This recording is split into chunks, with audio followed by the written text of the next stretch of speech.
ভারতীয় জনতা পার্টি বিশ্বাস করে রাজধানীতে বসে রাজ্য চলে না এবং রাজ্য রাজধানী নির্ভর হওয়া উচিত না। কর্ণাটক মানে আজ শুধু বেঙ্গালুরু নয়, শিমোগা, ম্যাঙ্গালোর, মাইসোরও আছে। মহারাষ্ট্র মানে মুম্বাই নয়, পুনে, নাগপুরও আছে। লখনৌ, কানপুর, বারাণসীর শিক্ষিত ছেলেমেয়েরা শুধু নয়ডায় চাকরি পাওয়া যায় এটা ভাবে না। আজ মধ্যপ্রদেশ মানে শুধু ভোপাল নয়, ইন্দোরও আছে। রাজস্থান মানে শুধু জয়পুর নয়, গত 20 বছরে এই পরিবর্তন এসেছে আমাদের দেশে। কিন্তু পশ্চিমবঙ্গে মেট্রো আজও একটা মাত্র শহরে। সরকারি ট্রমা কেয়ার সেন্টার শুধু কলকাতায় বলতে গেলে, অর্থাৎ কোচবিহার, বাঁকুড়া, দিনাজপুরে রাস্তায় দুর্ঘটনা হলে কলকাতায় একমাত্র চিকিৎসা। অন্ডাল আরেট্রোপ্রিস কাজে এলো না। বিশ্বের অন্যতম সেরা ইঞ্জিনিয়ারিং কলেজের শহরে খড়গপুরে আজও একটা এয়ারপোর্ট নেই। শিলিগুড়ি, দুর্গাপুর, বর্ধমানে মেট্রো নেই। রাস্তা, মেট্রো, ট্রেনের সুবিধা নেই বলে বহু বয়স্ক মানুষ জয়নগর, বর্ধমান, তারকেশ্বর নিজের বাড়িতে না থেকে কলকাতায় মেস বাড়িতে থাকে বা সময়ের আগে কাজ ছেড়ে দেয়। আর কৃষি, ডিভিসি, ময়ূরাক্ষী এবং কিছুটা কংসাবতী বাদে কোনো সেচ প্রকল্প হয়নি।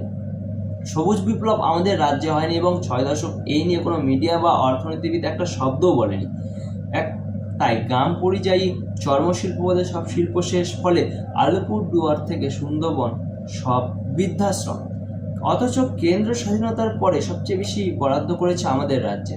6টি শহর, 6টি মেগা জল প্রকল্প, বহু বিদ্যুৎ প্রকল্প, প্রথম মেট্রো, বন্দর, বহু রেল, বিমানবন্দর পেয়েছি আমরা। উত্তরপ্রদেশ বাদে কোনো রাজ্যে এত টাকা দেয়নি।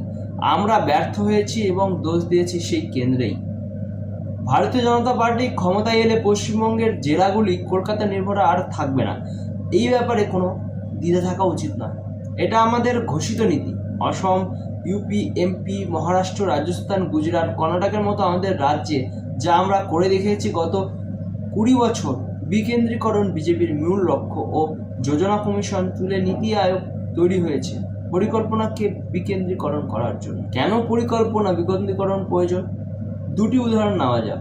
1, দার্জিলিং চা বাগান বা পুরুলিয়ার হস্তশিল্প উন্নয়নের দায়িত্ব বা 2 জায়গায় পর্যটন দায়িত্ব কলকাতার চেম্বার অফ কমার্সগুলোকে দিয়ে দিলে কি হয় আমরা দেখেছি। শ্রমিক কিছু পায়নি দুক্ষেত্রেই। 2 নম্বর, কলকাতার মানুষের চরিত্র না বুঝে সল্টলেক বা পাটুলিতে KMD এর ভুল নাগরিকনের পরিকল্পনার ফল আমরা দেখেছি। গত 4 দশকে একটা সমাজ তৈরি হয়নি এসব নতুন টাউনে, ফলে দুর্গাপুজো বা কালী পুজোর প্রবাসীরা ঘরে আসে না পর্যন্ত। অথচ আজও নৈহাটি, বারাসাতের মেয়েরা কালী পুজোর বাপের বাড়ি আসে, কিংবা চন্দননগর, কৃষ্ণনগরের ছেলেমেয়েরা জগদ্ধাত্রী পুজোয়। শেষে একবার বলি, 20 থেকে 30 বছর বিভিন্ন রাজ্যে বিজেপি কি পরিবর্তন এনেছে একবার দেখুন। তারপর বিচার করুন বিজেপির সঙ্গে বামপন্থী সিপিএম বা অবামপন্থী কংগ্রেস, তৃণমূলের কোনো তুলনা চলে নাকি?